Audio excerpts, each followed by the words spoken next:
ने रबी फसलों के लिए इससे अधिक कीमत लिखकर मांगी थी और ये बात बाकायदा शिवराज सरकार ने, मध्य प्रदेश की भाजपा सरकार ने देश के कृषि मूल्य एवं लागत आयोग को लिखकर भेजी थी। यही नहीं, पड़ोस में दो और भाजपा शासित राज्य हैं, महाराष्ट्र और गुजरात। उन दोनों ने भी कहा जो कीमत मांगी थी एमएसपी उससे कम है। और इसलिए मैं आपको एक चार्ट भेज रहा हूं, वो ये है। इस चार्ट में मैंने 4 कॉलम बना दिए सरलता के लिए।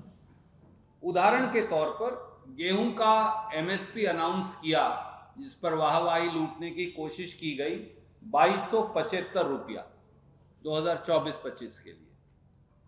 मध्य प्रदेश ने कहा कि यहां के किसान की गेहूं की लागत है पैदा करने की 2400 रुपया।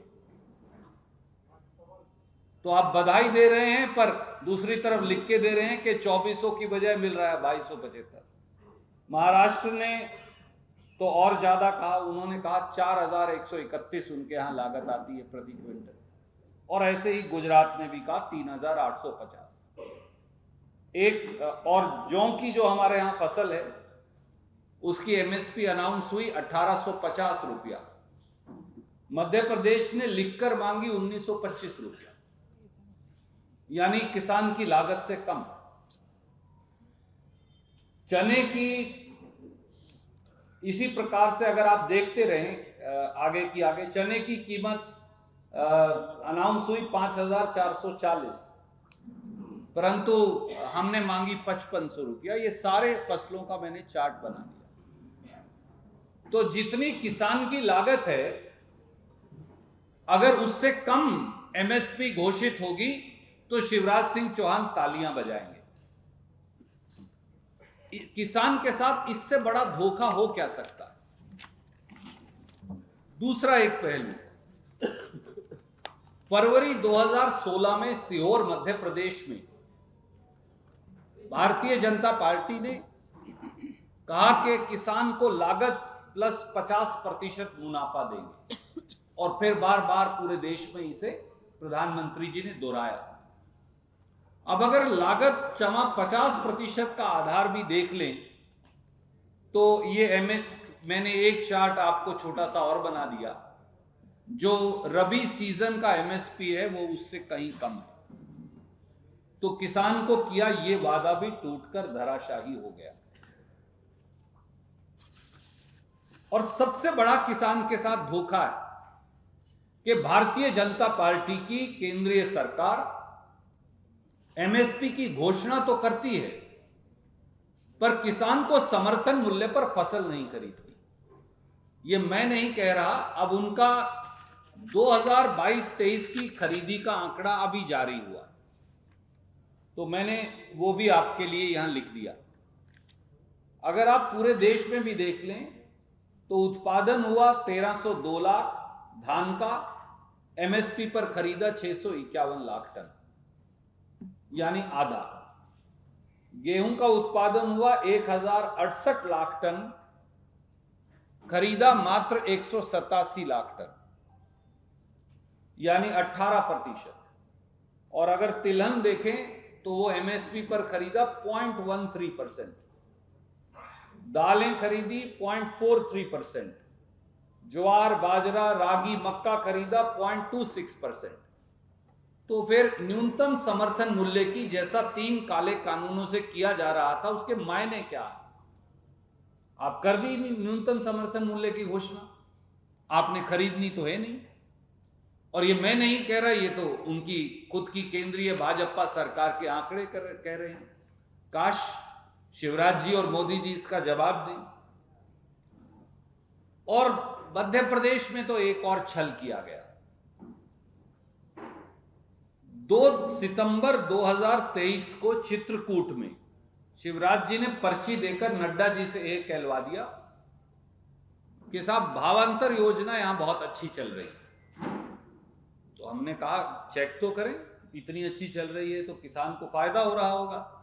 तो पता चला कि 2023-24 में मध्य प्रदेश की शिवराज सरकार ने भावांतर योजना का बजट रखा है 1,000 रुपया।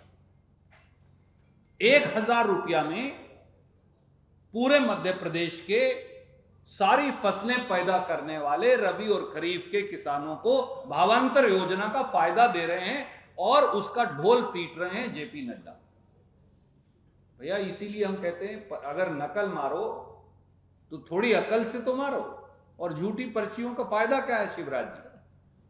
और फिर मैंने कहा पिछला भी चेक कर लिया तो पता चला कि 2021-22 और 22-23 में शिवराज सिंह चौहान ने भावांतर योजना में एक फूटी कोड़ी यानी 1 पैसा भी खर्च नहीं किया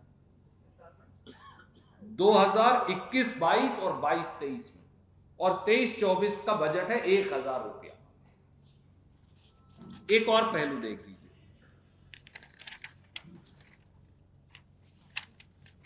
भाजपा ने किसान कल्याण विभाग को किसान दुर्दशा विभाग बना दिया। शिवराज सरकार ने पिछले 6 माह में, यानी बजट जब से शुरू होता है अप्रैल में, और मेरे पास उनके बजट का मैं एक कागज ले आया, वो मैं आपको रिलीज कर रहा हूं। ये वित्त विभाग का कागज है मध्य प्रदेश शासन के। सितंबर 2023 तक किसान कल्याण की योजनाएं आपको पता है वो केंद्रीय प्रायोजित हैं अधिकतर, और उनमें प्रांतीय सरकार अपना हिस्सा डालती है तो वो चलती।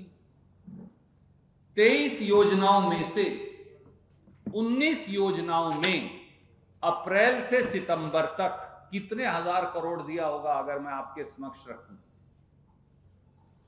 0। 23 योजनाओं में से 19 योजनाओं में शिवराज सिंह चौहान ने किसान कल्याण की योजनाओं में 0 पैसा दिया। ये उनके बजट के वित्त विभाग का कागज है, मैं आपको रिलीज कर रहा हूं। इसीलिए मैं कहता हूं रेडियो गप्पिस्तान शिवराज सिंह चौहान भाषण बड़े बड़े दे देंगे, ये उनकी सच्चाई है। और शायद इसीलिए नरेंद्र सिंह तोमर जी जो कृषि मंत्री हैं केंद्रीय,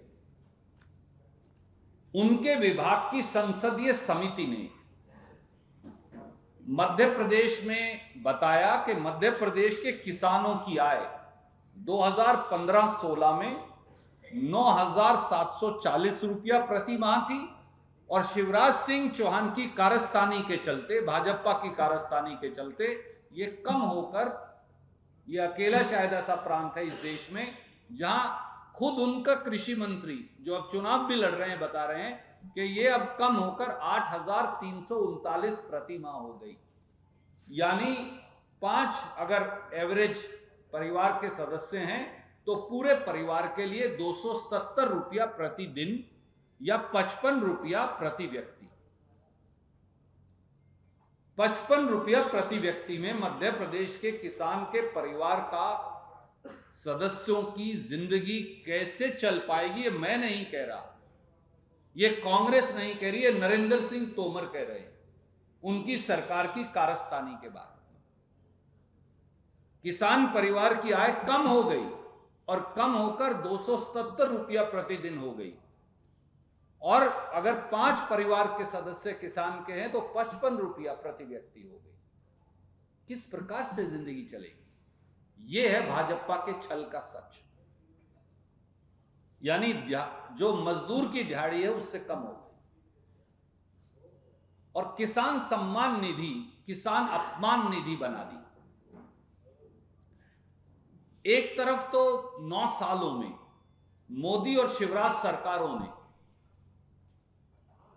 प्रति हेक्टेयर 25,000 रुपया कीमतें बढ़ा दी। डीजल, खाद, बीज, बिजली और दूसरी खेती के उपकरण, जीएसटी, इन सब से। दूसरी तरफ उसी किसान की जेब से 25,000 रुपया प्रति हेक्टेयर लूटकर कहा भैया तुम्हें 6,000 रुपया देंगे, ये तुम्हारा सम्मान है, बाकी हम रख लेंगे। अब उस 6,000 रुपए का सच क्या है वो और देख लीजिए, क्योंकि ये सवाल संसद में मैंने पूछा था, बचा के रखा था कि आपको बताऊंगा जब चुनाव शुरू होगा। मोदी सरकार ने 8 अगस्त 2023 को संसद में बताया कि देश में 2,15,00,000 किसान कम हो गए। क्योंकि हमने पूछा, भाई बताओ पिछले साल कितने लोगों को, किसानों को आप सम्मान निधि का पैसा देते थे, इस साल कितने लोगों को देते? तो वो संख्या उन्होंने बताई, किसान कम नहीं हुए, अब उस पैसे को भी काटने की कवायद शुरू हो गई। 2,15,01,132 किसान, उन्होंने कहा अब कम हो गई है संख्या, यानी इतने लोगों को हमने काट दिया सूची में से। तो मैंने पूछा मध्य प्रदेश में से कितने कम किए, तो मध्य प्रदेश में किए 8,97,203 कम। तो 9 लाख यानी मध्य प्रदेश के किसान परिवारों को अब किसान सम्मान निधि का पैसा 8 अगस्त 2023 से वो नहीं देंगे, और फिर हमारी वोट भी मांगते हैं किसानों की। इसके विपरीत किसान ने हमेशा यह कहा है कि उसे स्वामीनाथन आयोग के अनुरूप कीमत मिले, यानी C2 + 50%।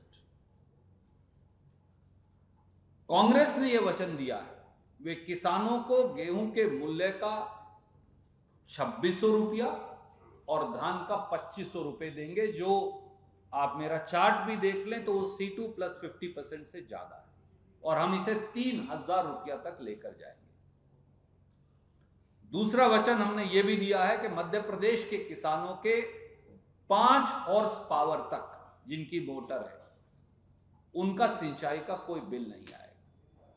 तो एक तरफ रेडियो गप्पिस्तान शिवराज सिंह चौहान, और दूसरी तरफ कांग्रेस का वचन, कांग्रेस की गारंटी। मुझे उम्मीद है कि प्रधानमंत्री जी और शिवराज सिंह चौहान जी इन सारी बातों का जवाब मध्य प्रदेश के किसान को अवश्य देंगे, क्योंकि मध्य प्रदेश एक किसान प्रधान प्रदेश है, खेत मजदूर प्रधान प्रदेश है, और वो जवाब मांगता है।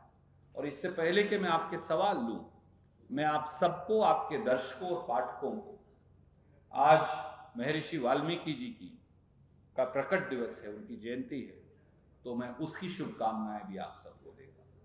कोई प्रश्न आप पूछना चाहते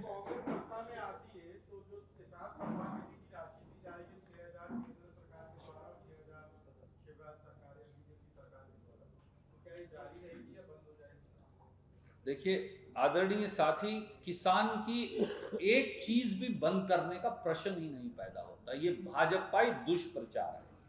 और इसीलिए मैंने आपको दिखाया, उन्होंने तो 9 लाख किसानों की पहले ही बंद कर दी, और अब हर साल ये आंकड़ा वो कम करेंगे, क्योंकि अब किसान से 25,000 रुपया उसकी जेब से लूट लो, खाद पर 5% GST, हमारी कीटनाशक दवाई पर 18% GST, मेरे ट्रैक्टर पर 12% GST, मेरे ट्रैक्टर के टायर पर 18% GST, और यूरिया के कट्टे से तो 5 किलो खादी चोरी कर ली, 50 से 45 किलो कर दिया, DAP की कीमतें लगभग डबल हो गई। इसलिए ये वास्तविकता है इस देश की। सर, आज BD शर्मा ने प्रेस कॉन्फ्रेंस की और उन्होंने किसी एक और मित्र से ले लें, फिर मैं वापस आ जाऊं। एक बहुत जरूरी सवाल है, आचार संहिता है सर, पहले इस वाला कर लें, फिर मैं आपका ये भी ले लूंगा। जी बढ़िया। 8,97,000 लोगों की किसान निधि बंद कर दी, ये संसद का जवाब।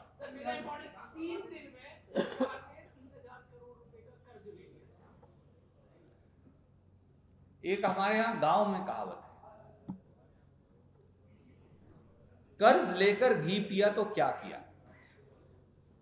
हमारे बुजुर्ग बैठे हैं, वो मुस्कुरा रहे हैं क्योंकि उन्हें पता है, मेरी मां ये कहा करती।